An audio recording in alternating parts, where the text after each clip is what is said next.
Қайырлы таң балалар, математика сабағының 12-ші сабағын бастайық. Өсімдіктер әлемі бүгін өтетін тақырыбымыз үш таңбалы сандарды қосу және азайту алгоритмдері. Бүгінгі сабақта өсімдіктер әлемімен танысамыз және үш таңбалы сандарды бағанмен қосу және азайту алгоритмдерін қайталаймыз. Балалар, өсімдіктер әлемі туралы не білеміз? Сіздерге өсімдіктер туралы, кейбір өсімдіктер туралы қызықты мәліметтермен бөлісейін. Әлемде 10 мыңға жуық улы өсімдік бар екен. Ең жылдам өсетін өсімдіктер бамбук болып табылады. Бір тәулік уақытта оның биіктігі 0,175 және 0,9 метрге дейін өседі, яғни 1 метрге дейін. Бразилия ормандарында бір мезетте 4 литр сүт бере алатын ағаш бар. Ол сүтті ішуге болады екен, бірақ алдымен пісіру керек. Сусындағы күнделікті ішетін кола атауы, оны дәмдеу үшін кола ағашының жемістері қолданылатынын көрсетеді. Бразилияда өсетін керосин ағашының шырыны дизель отыны ретінде пайдаланылады. Біздің планетамызда тышқандармен, бақалармен және тіпті құстармен қоректене алатын өте үлкен жыртқыш өсімдік бар. Ол Азияның ормандарында өседі. Балдырлар ғаламшардағы ең көне өсімдік болып табылады. Олардың жасы 1 миллион жылға дейін екен. Балалар, ендеше сабағымызды қайталау мақсатында үш таңбалы сандарды өсу ретімен жазайық. Бір бет қағазға жазсаңыздар болады, бір бет параққа. Ал енді сандарды өсу ретімен орналастырыңыздар. Ең кіші сан ол 200-дігі бар 287 және 278. Солардың ең кішісі қайсысы? 278. Ал одан соң 287.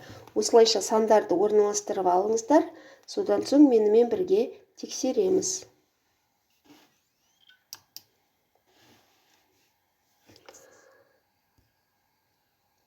Кәнеке балалар, тексеріп шығайық. Өте жақсы, сабағымызды одан әрі жалғастырайық. Ал енді сандарды баған түрінде қосуды қайталайық. Біз екі таңбалы сандардың қосуын 2-ші сыныптан бері білеміз, яғни бірліктерін қосамыз. 4 пен 7 қосылады. 4-ке 7 қосқанда 11. Оның бірін жазамын, бірі ойда. 3-ке 2 қосамыз. 5, ойдағы 1 мен 6. Осылайша 534-ке 27-ні қосуымыз керек. 34-ке 27 61 болды. 500-дігін жазып қоям, сонда 561. Үш таңбалы санды үш таңбалы санға қосудың алгоритмін қайталайық. Бірінші бірліктерін қосамыз. Екінші ондықтарын қосамыз.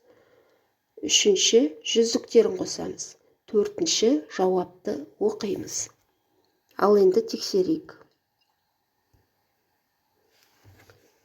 Келесі. Азайтуға қараңыздар. 83-тен 67-ні азайтуым керек. 3-тен 7 азайтылмайды. Өйткені 3 бірлік 7 бірліктен кіші. Сондықтан 8 бірліктің біреуін беремін 3-ке. 8 ондықтың. Сонда бұл 13 болды. Енді 8 ондығымыз біздің 7 ондық болып қалды. Енді үстіндегі сандарға қарап азайтамыз. 13-тен 7-ні аламыз, 6. 7-ден 6-ны аламыз, 1. Өрнектің мәні 16-ға тең болды. 483-тен 67-ні азайтқанда 83-тен 67 16 және 400-дігін жазып қоям, демек 416. Үшінші теңдікті де орындай қойыңыздар. Алгоритм. Бұл бірінші бірліктерді азайтамыз, екінші ондықтарды азайтамыз, үшінші жүздіктерді азайтамыз, төртінші жауапты оқимыз. Кәнеке тексерейік. Өте жақсы, сабағымызды одан әрі жалғастырайық.